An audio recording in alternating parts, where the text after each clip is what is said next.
Hello and welcome to the Idiot Book Nook Book Club podcast. My name is Blazewing and my pronouns are she, her, and they, them. I am the Reading Dragon, and my pronouns are she, her. Lady Punnet, my pronouns are primarily she, her, sometimes they, them. Today is a It's a day. they, them. You got it. Yeah. And I'm Kurdish. My pronouns are she, her, they, them. The sparkles of stuff in between. Today is I exist day. Cool. Love it. If you'd like to follow... Sometimes it's good to just exist. Absolutely. If you'd like to follow us on our social media, you can do so at lanktr.ee/idiotbooknook. Or if you are on TikTok with us, you can actually click my bio, check out the link, and you should be able to get to the Idiot Book Nook link tree from there. We are talking Prospero School of Magic, The Return of Merlin, Chapter 5 today, for this episode specifically. And once again, I am sorry for any background noise on my end, as we do have... I am sorry for any background noise on my end, as we do have construction crews in the building and there's nothing I can do about it. So my apologies in advance for that. I basically just have to deal with it. And yes, Daddy's love. Side tangents are absolutely just normal. White Star Mama, thank you for the roses. Thank you. 1 second, I have sirens coming. Chapter 5, what have we got? Burp. So we got some more lore. And we've been confirmed that the 4 stones in Argon are in fact elementals. Yeah! And that apparently Citrine is a merfolk. She's a mermaid queen. We love us a mermaid queen. Hello, Absolutely. Nina. Absolutely. Hello, Nina. Welcome on in. It is my dream to one day have a silicone tail. It is a good dream. One thing, though, apparently, Argon is an elf. Yeah. Or, like, is he considered an elf elves? because he created them? Or is it, like, because he happens to be king of the elves, he's referred to as an elf? Because as an elemental, I guess he could technically be both? But, like, I feel like this is one of those, like, chicken and the egg things. We also have to contend with the fact that it's been apparently revealed that Citrine is a mermaid? Mm-hmm. She's a water elemental. Water elemental, yes, but Argon was talking about, like, made a brief mention of mermaids and then told Citrine to go dip her fin in the water. Yeah. Mm-hmm. Well, because they say, like, they can change at will. What did she say? What they call their land legs and fins? Is that how it was phrased? Yeah. Yeah. So. A lot of sirens downtown today. Holy crap. Yeah. They're calling for their queen. Apparently. Yes. Anyways. They must sing the song of their people. I know that a couple of you were busy scribbling notes as we moved on. So what have we got? So my first one, and I guess it's something that, like, I should have thought of. I feel like I should have thought of this earlier. But so if Daniel is Merlin and has been Merlin all along, his current parents are not really his parents, then his Italian accent is put on. Yep. Does that mean that now that he's revealed himself as Merlin, at least to, like, we'll call it the inner circle, do you think he'll draw, like, I know this is probably not going to be in the pages, but, like, I feel like my brain thinks it's important. I'm trying. I tried to voice him with a different-ish accent. I forgot that in the last chapter that we did, I did at one point drop the Italian accent to indicate that he is like, okay, I don't have to put on this facade anymore. Yeah, so I'm just like, it's just one of those things. I was like, this seems like it could be like a cool detail. Yeah. And sorry, go ahead. Oh, and then I guess it's Well, let's see what AP has to say about this. AP says the accent is very much fake, and he will go back to his British accent. Oh, okay, cool. Okay. Awesome. So time you I hear that? read, Your Daniel, I'll be doing Your Italian accent needs to sound fake from now on. whenever he has to put on that like Italian accent. Otherwise, in his inner circle, he's going to be British. Yeah. He's going to be British. You're going to have to work on that. He's Britalian. Because keeping the same tone and switching the accent is probably going to be a little tricky at first. Yeah. A little bit. Yeah. And then, the revelation, I guess, like that Argon and Citrine are the progenitors, I guess, of some, we'll call them like, I guess, like other races in the world that are still kept secret. I just, like, I'm curious if that means that the other elementals have their own spawn waiting for them. Maybe. And what those would be. Okay. I'm not exactly sure, given, like, because what Agate was air, and the Carnelian was fire, right? I think so. I know believe there's so, yeah. something like that. I can't remember. So yeah, I do wonder if that's going to be significant. And then I guess we've kind of found out that, like, Argon and Citrine were just, I guess, like we're suffering from some sort of malaise, and like we're still kicking it when they first woke up, and so they're actually not totally terrible. So I am curious, what's our, like, how much of a influence whatever the past bad was to now, if they're connected or if they're not. I don't know. So my thoughts on that part, they were once good people, good-natured and peaceful people. So we are being led to believe. So we're being led to believe, especially because, like, even Merlin said this when he was explaining who Argon and Citrine were. Something happened on Argon's end because of his jealousy towards Donatello and the relationship Donatello had with Citrine. That turned him to allow something to be put inside him that turned him into a monster, a bloodthirsty monster, so to speak. Hello, Shiny Star. Welcome to the Twitch chat. Hello. I had a thought. It's gone. Of course. It'll come back later. Do you want me to share my thought? Go for it, by all means. Okay, so from a writing standpoint, first of all, I would like to say that this sudden thing of, like, they're good people seems a bit out of left field. I would have liked if we had, like, a show of how they felt guilty after everything they've done. Like, yeah, it's telling us, oh, they feel bad, but, like, I would have liked to see that before they started acting all, like, good. See the realization of, like, see the holy realization. shit. Yeah. We don't see the realization right now. It honestly felt like we were dealing with, like, two different sets of characters. You know what? A little bit. I can get behind that, honestly.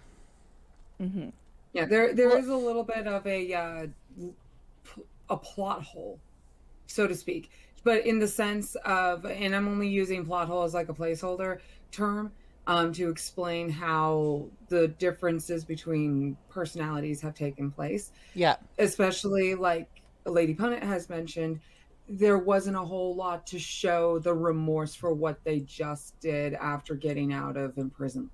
Yeah.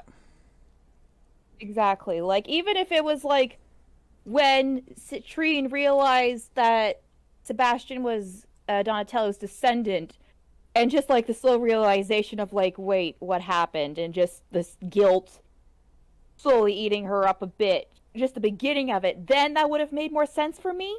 But the fact that it's just like, oh, yeah, it's happening. They're good people. They just made bad choices. I would have liked that slight transition, even if it was just the beginning, because then I would have found that a bit more believable as a reader. That's just a personal thing for me. Secondly, first of all, I don't think it was Donatello that Citrine had a thing for. Apparently, it was a personal guard. We weren't given a name. And apparently, like this it's hinted that they weren't even that close. Argon and Citrine. But it's making me, but his jealousy and stuff. So it's making me wonder if Argon used like a spell or something to make Citrine fall in love with him. Interesting thought. Because it was stated that he said, like, where's my book? Okay. I'm going to read the thing.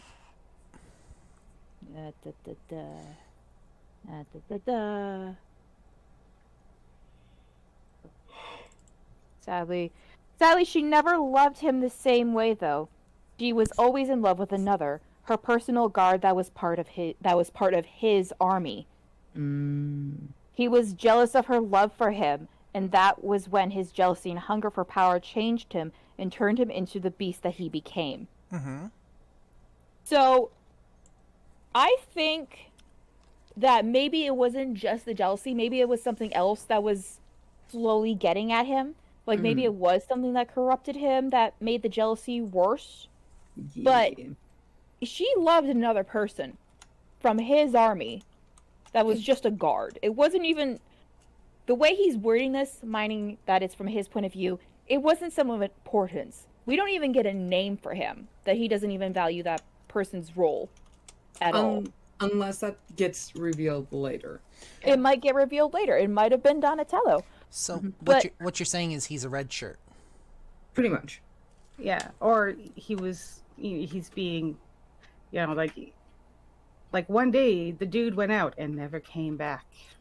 Dun, dun, dun. I don't know what happened. Hey, you know what? That reminds me of like the Lemon Crusades. The what? Were literally knights, the Lemon Crusades. It was a bunch of crusades that knights would get sent on that didn't do anything. We are They were just red herrings, basically. Is that like the pirates who don't do anything? No, hold on. I might prove... Does anybody get that reference? Please tell me somebody gets that reference. I'm understanding the reference.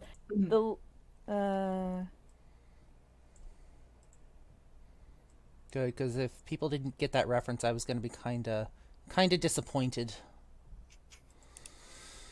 Disappointed! You what? It's disappointed! I mean, you're not wrong. The Lemon Crusades, some of the most exquisite that's music. Okay, basically, you know how it was supposedly knights would get sent out to like fight dragons and stuff? Yeah. But dragons. A part of normal culture is understanding there were no dragons to fight. So basically, these knights would get sent out on these crusades and some of them are told, you can't come back until you do this. So for all we know, maybe this personal guard was sent on a Lemon Crusade, and then Argon had him along the way. Huh. Oof. Yeah. Because she did say she didn't love Argon the same. Not that she didn't love him at all. Just that she didn't love him as much. Yeah, not in the same way that he loved her. It feels very like Guinevere, Lancelot. Yeah. I'm getting that vibe a little bit. Oh, that could be like some allusions to the two. Possibly like some parallels. I mean, in some of those stories, Guinevere is actually given some potion or trinket that makes her fall in love with Lancelot and betray King Arthur. Yeah. And then in others, there was just this like natural romance that blossomed between the two. Because... And in others, it's an agreement between the three of them. Yeah. I like that one. Same. Because, like, you know, you never know. Arthur could have had some issues, like he does now. Probably. But, yeah, so it's making me wonder that if this corruption... There's a beast inside of Argon. He acknowledges this. He acknowledges that he wasn't always a good person. He's striving to be better, which I appreciate. I appreciate the fact that we're getting a different layer to characters, because although I do love my black and white, easy to follow stories, I'm a sucker for a morally gray villain. Fair. I also like, as I mentioned while reading the chapter, that he is self-aware enough to recognize when he's fucked up. And to try and own up to it. At least in this, like, he's owning up to it to himself. Now it's just a matter of him owning up to it to everyone else. And also, from the looks of it, Merlin, Daniel, trusts Argon enough to see that he's trying. Now, we don't know if maybe Merlin's just trying to get Argon away from the group, or if it's something else. But Merlin, at the very least, seems to have a respect for Argon, because he called him Your Majesty. He gave a slight bow, which is enough. But it's also a matter of, I trust you, I'm going to help you, or at least I'm saying I'm going to help you. We don't know if Merlin's sticking true to his word or not, but it seems like it. I do have a thought on that. Yeah. What you got? Because a little bit after, okay, yeah, I'll help you or whatever, Daniel does say that, while he senses, an evil behind the scenes kind of thing, that he doesn't sense it coming from Argon, at least in that immediate time and place. Could it just be that he's so forgiving because he's sensing the actual difference? That Interesting thought. Because Merlin was said to have a certain amount of precognition and stuff like that. It could be that I'm seeing him and I'm seeing that whatever was doing the Gookie thing is gone. Yeah. I wonder if the Gookie thing is also a proximity thing. Maybe to get corrupted, they have to be close enough to the thing to get corrupted, which is this shift in magic that Merlin is sensing. Could be that too. So Donatello, the guy who sealed them all away, he never told Merlin why he sealed them all away. Or at least a couple of them. He sealed away 4. Yeah. He started with Agate and Carnelian. Agate and Carnelian. And then he sealed away Citrine and Argon on their wedding day, which, dude, come on. At least wait for the honeymoon. Right. It explains why they're always on each other. They didn't have a honeymoon. They did not. That's true. So they didn't get a chance to consummate the wedding. That's fucking bullshit. They at least deserve to have had their wedding day and their consummation and their fucking honeymoon. Well, and back then, the marriage often wasn't considered legalized until after the consummation of the... Again, utter bullshit. After they did the deed. So, technically speaking, they weren't... Unless there's, different lore in this, and they didn't check if Citrine was a virgin, they weren't considered king and queen until after. Although it said in the book, queen to be. So it's making it sound like they didn't even get, to the wedding. They didn't get to the I do's. They're not married yet. Though, I mean, obviously, Argon considers them so. And, I mean, depending on the, I guess...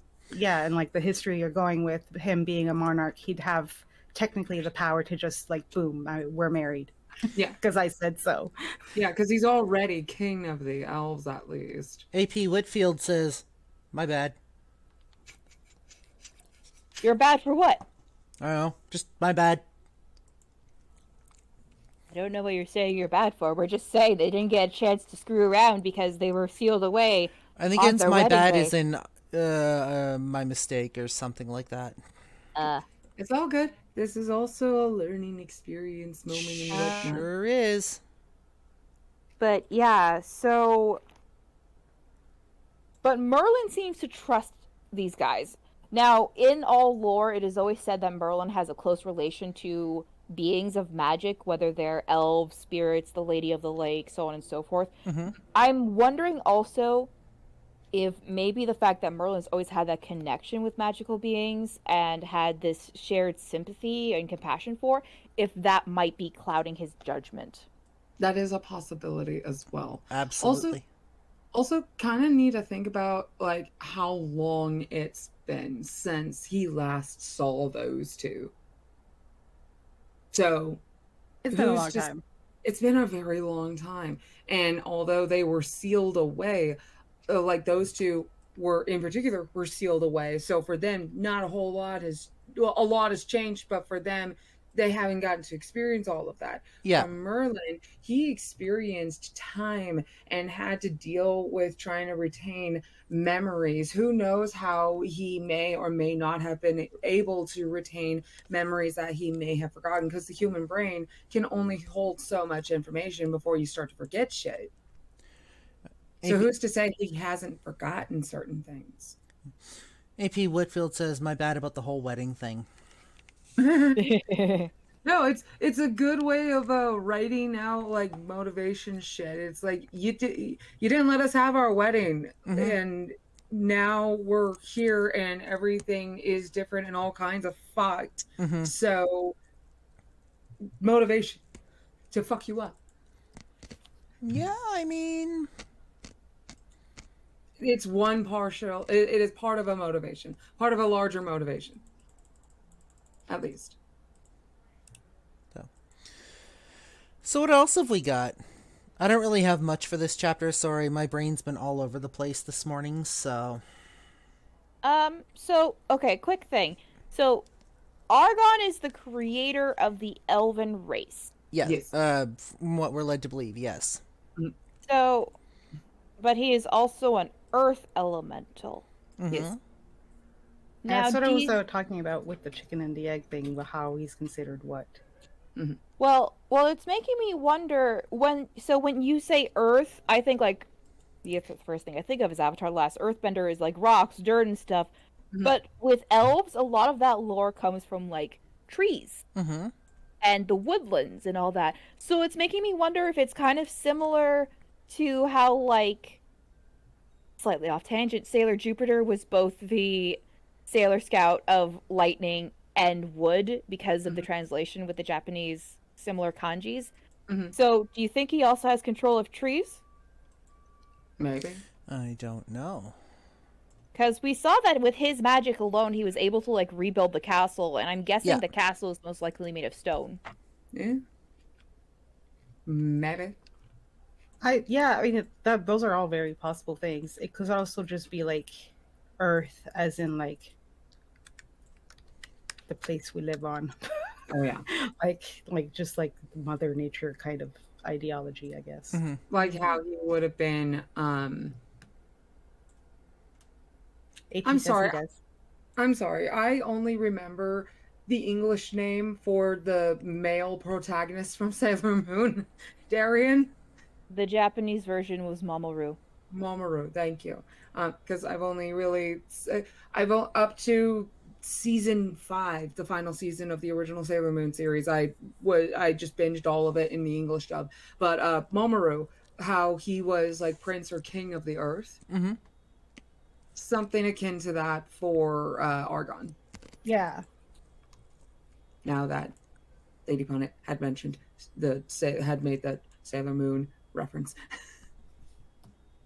Yeah, but so we know Citrine supposedly is queen of the merfolk. Supposedly, in the lore of this, because as we all know, there's different lores for where mermaids come from and all that. Shizaz. But supposedly that she considers merfolk her daughters. Yeah, her children.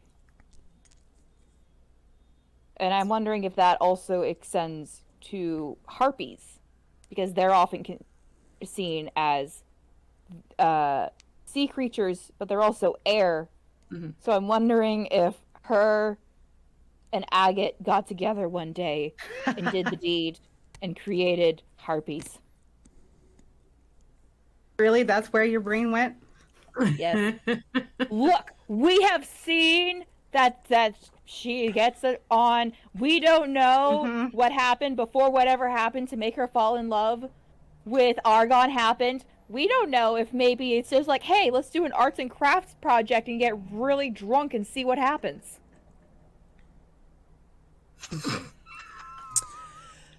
And that's how the platypus was made, folks. That probably was how the platypus was made. You wouldn't. You just. I got nothing. Mm-hmm. Well, think about it. Volcanoes were probably when Carnelian and Argon got together and they got really, really drunk and they're like, let's make something. And they made volcanoes. No, they just decided to play the floor as lava. God damn it. Well, no, but they had to invent lava to make the game The Floor is Lava, so they're like, that'd be fun. No. As children, Argon was making mud pies, but Cornelian spat in the mud pie with their lava spit. Egg is the only one that, like, tries to keep everything in order. And then he sneezes and causes tornadoes. AP says, I completely missed it. I had a phone call. It's all good.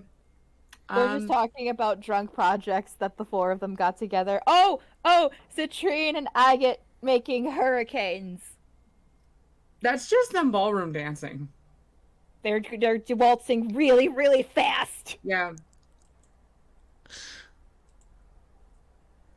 Best tangent. Or they went to Disneyland and rode the teacups. They wanted to see who could go faster. Blaze's face. It's just Argon and Carnelian in the back. They're going at a leisurely pace, and Citrine and Agate are just going faster. What did you walk into? What do you normally walk into with the Idiot Book Nook? Just asking. Like, what did you come here expecting? It started with my question if Agate and Citrine got together and got really, really drunk one day and just made harpies, since Citrine made mermaids and harpies are considered both of land, both air and sea, and then it just went off from there and somehow ended up with Citrine and Agate going really fast at the teacup ride on Disneyland. Again, what did you expect walking in here? Like, this is somewhat on brand for us, just saying. I would like to say that Lilith would probably be in the teacup with them because I picture she too would want to go very, very fast. And who better to go really, really fast than two chaos elementals in a teacup? And that is a great fanfic prompt for anyone who wants to do this as an AU Disneyland adventure. And that's all. It's the elementals as they're growing up. I don't think we can top that. That's it. Game over. Might as well just call it here. We're done. Here focuses on the elementals and everything leading up to their imprisonment. Then we got the teacups. God damn it. There is a trip to Disneyland at some point. Oh, that is how tea's invented, with Argon and Citrine made tea. AP says, this is perfect and I love it.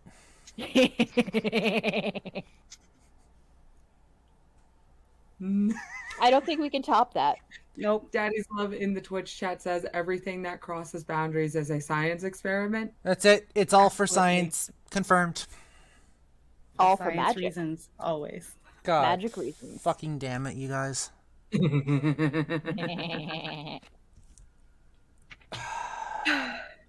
All right, I think that's all we got, right? That's all we got. We cannot top chaos elementals in teacups at Disneyland. Yeah. No. Nope.